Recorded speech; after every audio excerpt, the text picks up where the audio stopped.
Hello, and welcome to this LinkedPOS training video.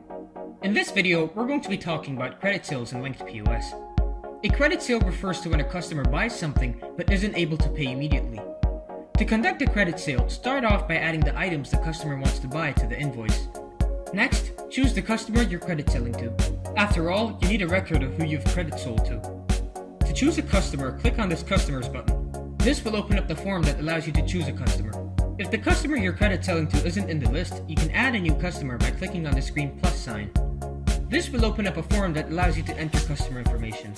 Note that the fields with the red star next to them are a must and have to be filled out.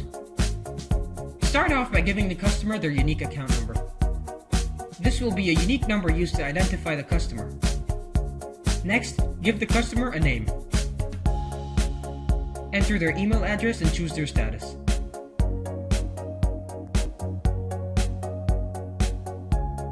Next, enter their address.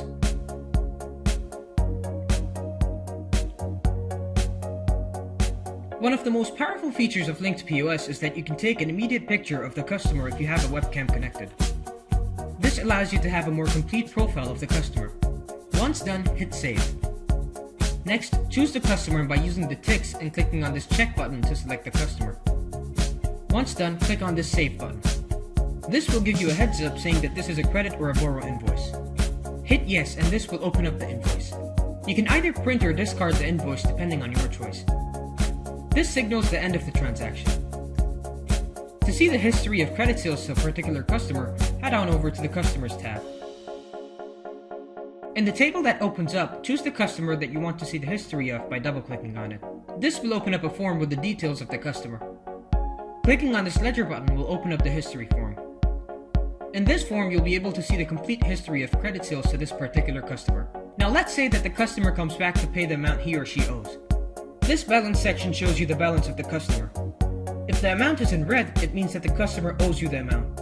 If the amount is in green, it means that the amount is an excess amount in the customer's account. Click on this green plus sign to open up the payment form. Enter the amount paid by the customer and the method of payment.